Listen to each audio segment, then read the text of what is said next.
But before we do that, guys, just want to say this episode is brought to you by FanDuel. Shout out to FanDuel. Really appreciate them for sponsoring this season. And like I said, if the Colts wanted to make a push here to win the division, right now they have pretty good odds. They are negative 125 to win the division. So that's certainly great. I know their odds have gone up, and their odds to win the Super Bowl are at still not great, but plus 1,900 right now. So, they're getting better as each passing week goes along, but Be sure to hop over to FanDuel and get your bets in there. And there's so many other things, not just, Super Bowl odds or, AFC South odds, but you could even look forward to the next game against the Chargers, where the Colts are underdogs in this game.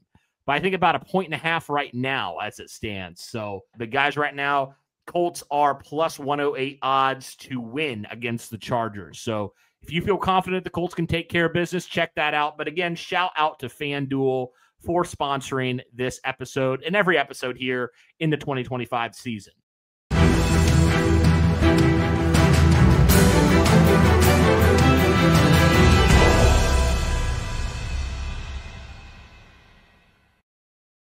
All right, we are back. What is going on, Colts Nation? And welcome back to another episode of Bring the Juice. I want to welcome on special guest, Garrett, otherwise known as Football Analysis. Do appreciate you coming on, Garrett. How are you doing?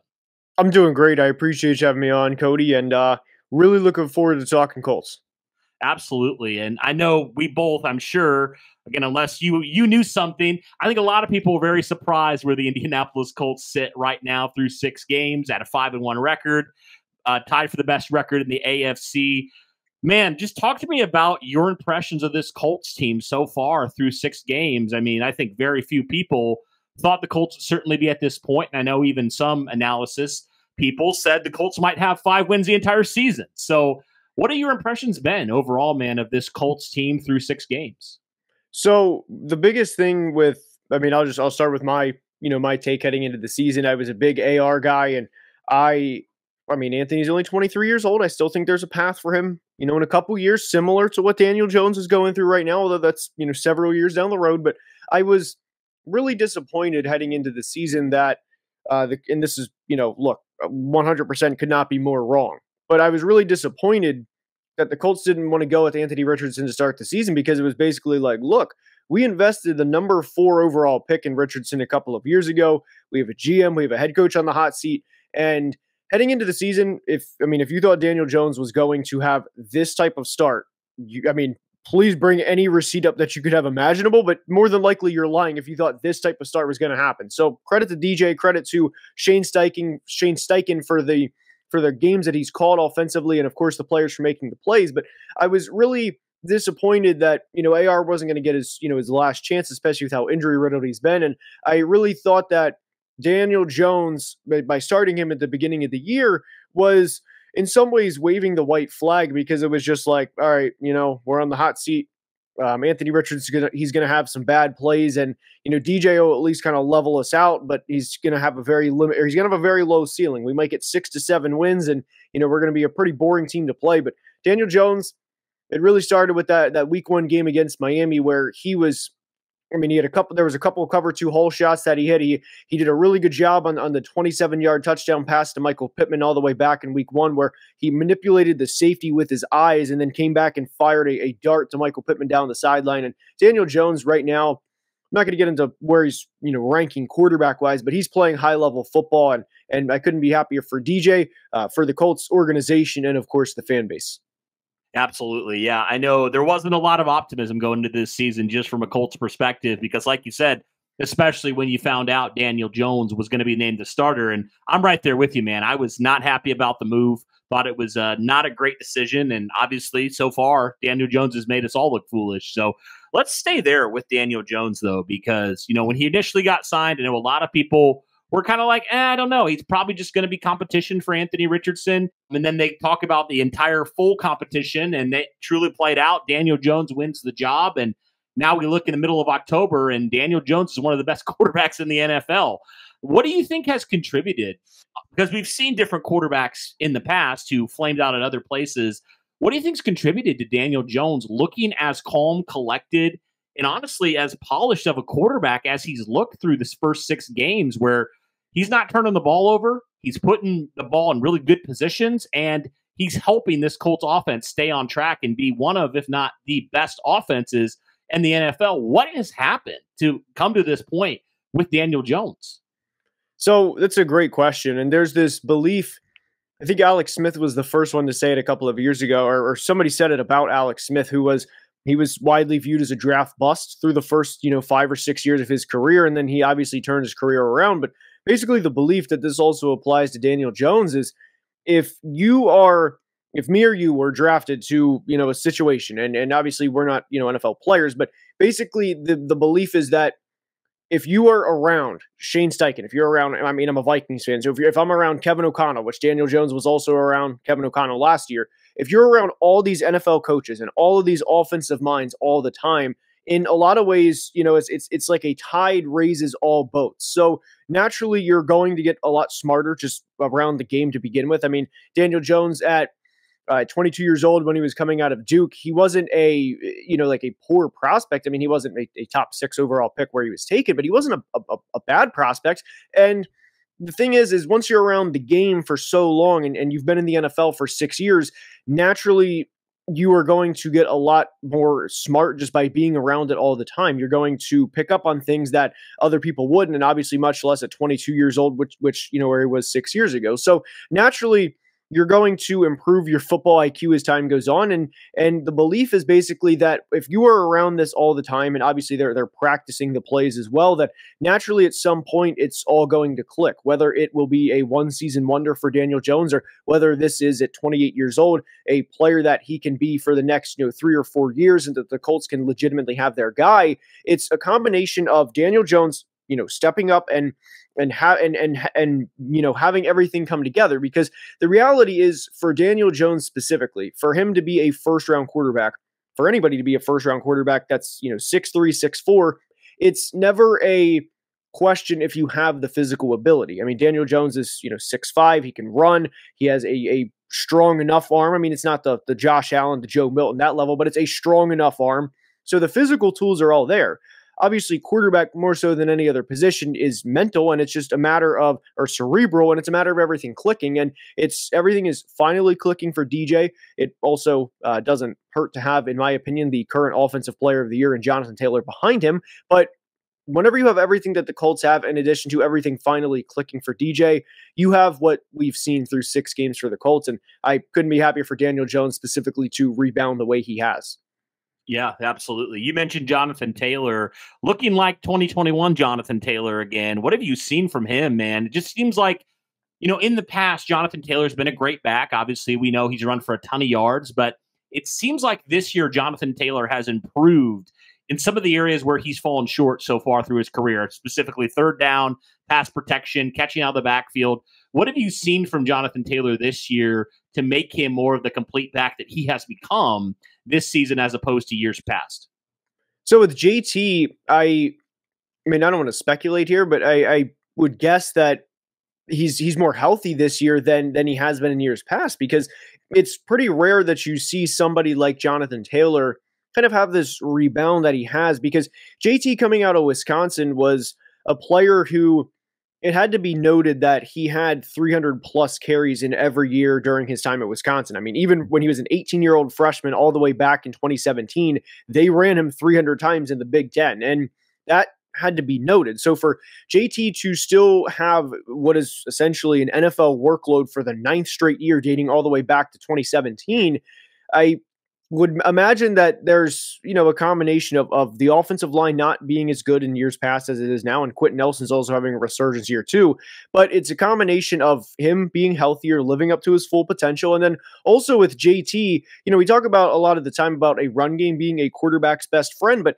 it also helps the running back to have a great quarterback in front of him that the defense has to respect as well. So when you have everything come together, you have an offensive line that's really gelling and really playing better than they have in a couple of years. You now have a quarterback that I mean, is it an exaggeration to say that this is the best quarterback that JT's had in any point in his career? I don't think it is. Maybe Phillip back in 2020, even that's, I wouldn't argue that, but maybe you want to argue that. But when you have all of these factors come in, and then JT, I would I mean, I can't sit here and talk about Jonathan Taylor's health, but I would venture to say that his health, on top of all the other factors, you have this perfect recipe, and you have a player that's on pace for over 1,800 yards and 20 total touchdowns. I mean, he's on another level this year, and I'm really happy for Jonathan Taylor because I was not looking forward to having a potential conversation of Daniel Jones isn't working out like we all projected, and they're running Jonathan Taylor into the ground. And at 26 years old, his career is essentially over because of this insane workload he's had.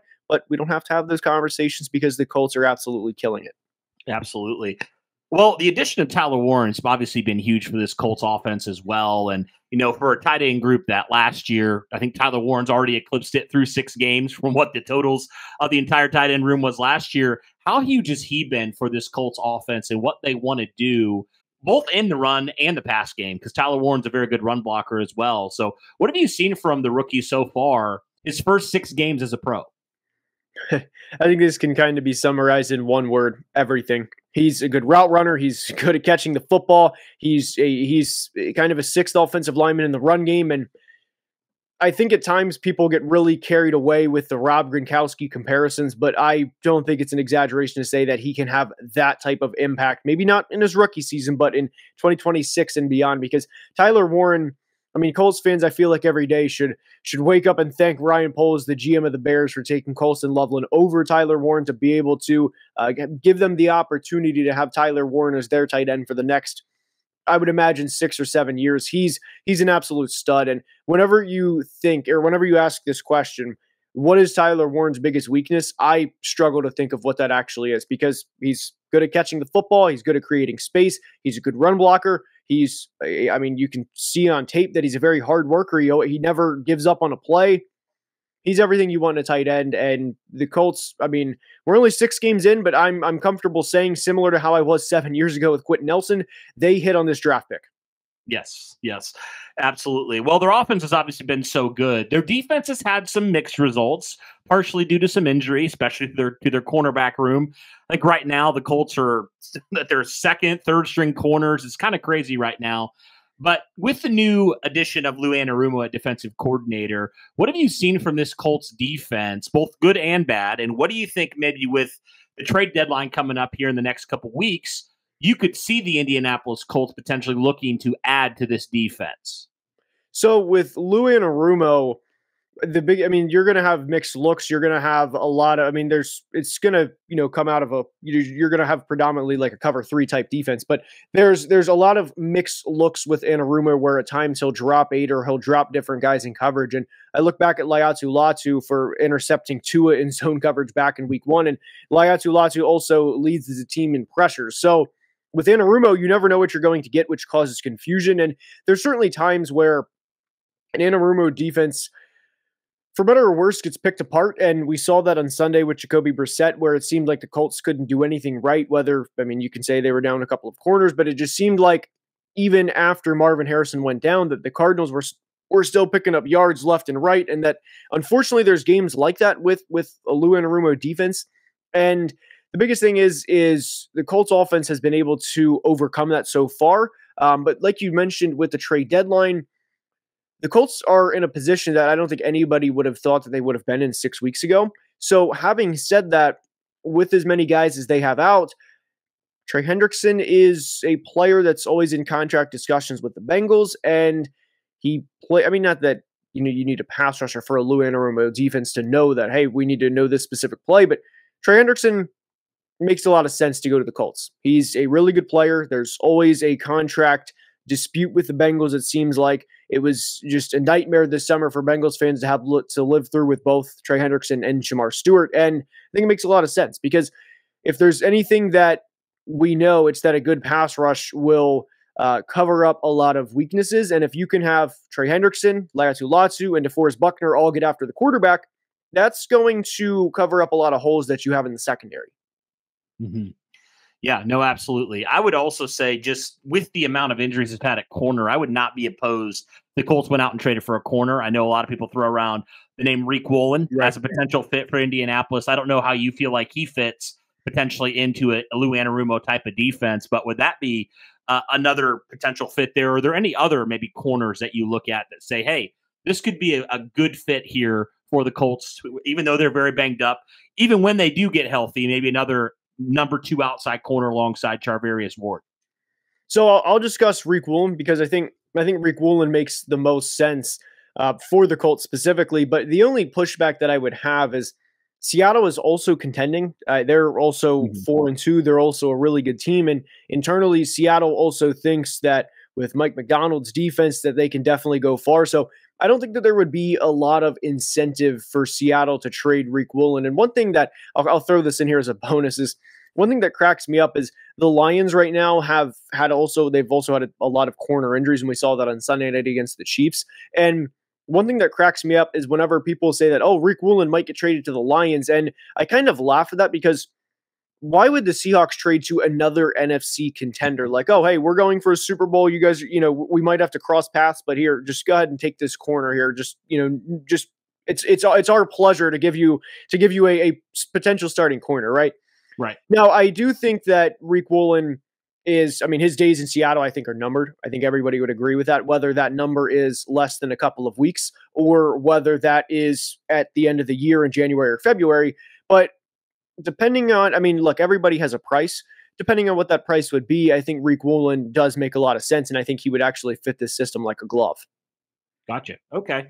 So looking forward, Garrett, to the rest of this Colts season, obviously they've had some games where they've blown teams out. They've had some games that have been pretty tightly contested. I'm looking forward to the rest of this season. There's definitely some teams on the schedule for Indianapolis that on paper are going to be tough for the Colts to be able to contend with here. How do you foresee the rest of this season playing out for the Colts? And, obviously a strong start certainly helps, but, in the final second half of the season, although the season's not quite midway yet, how do you see the remaining games for Indianapolis playing out? And what do you think they need to do or even show more of for you to consider them potentially a team that's seriously competing come January?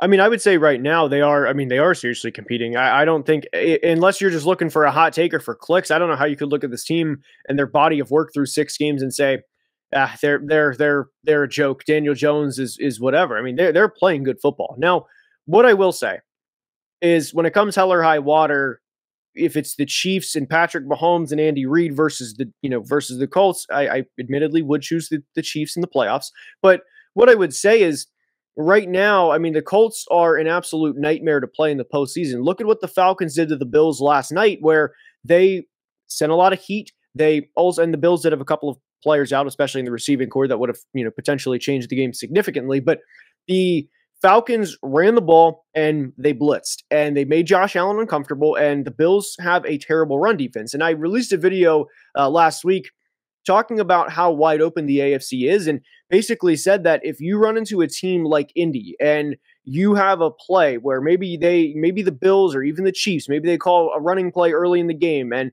the Colts force a fumble and Jonathan Taylor runs the football 5 or 6 times. You take 3 or 4 minutes off the clock. Pretty quickly, you're down 7-0. Maybe then you have a 3 and out. Maybe the Colts go down and get a field goal and make it 10-0. The Colts, to me, right now are the team that you have to assume that they're going to continue to play relatively close to the level they're playing in January. They're a team nobody wants to play. Nobody is signing up for 0-degree weather in Kansas City or Buffalo and saying, you know what, let's have Quentin Nelson run directly at us in 0-degree weather with Jonathan Taylor behind him and say, let's just go for 4 quarters, mano-a-mano, step up and make the play. So the Colts, as long as they don't turn the ball over, as long as they don't commit silly mistakes, there's absolutely no reason that they can't go as far as they want in the AFC because they are a nightmare to game plan against. Now, again, like I said, hell or high water, I would choose the Chiefs over the Colts for reference, but the Colts are a nightmare to game plan against specifically because of the personnel they have and then the way that they also want to beat you in January. Awesome. Well, Garrett, I do appreciate you coming on, giving your thoughts here on the Indianapolis Colts. Obviously, people know where to find you on YouTube, but what are people, if you have some stuff that, potentially is coming out here, what should people be looking for from your content moving forward? Moving on here to week 7 and things coming up.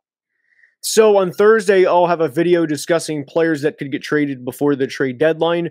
A little spoiler, I will discuss Trey Hendrickson to the Colts. That'll be, I'll mention that within the video. So that was a good call out. And then also in the next coming weeks, we'll discuss biggest draft steals in the 2025 draft so far. We'll discuss grading rookies midway through the year. Tyler Warren, hypothetically, will probably be an A+. Again, hypothetically, don't want to spoil anything. So we'll have that type coming up. We'll have just continued NFL content. We discuss weekly recaps every Sunday night, and then we have the biggest winners and losers from every week out every Tuesday morning at 10 a.m. So lots to look forward to, and I appreciate you having me on. Anytime. We'll have to do it again soon. But thank you, everybody, for tuning in. Be sure to go, if you haven't already, go check out Football Analysis, all the stuff they do over there. But that'll do it for this one, guys. Thanks so much for tuning in. Shout out to FanDuel for being our sponsor for the 2025 season. And as always, go Colts. For the shoe.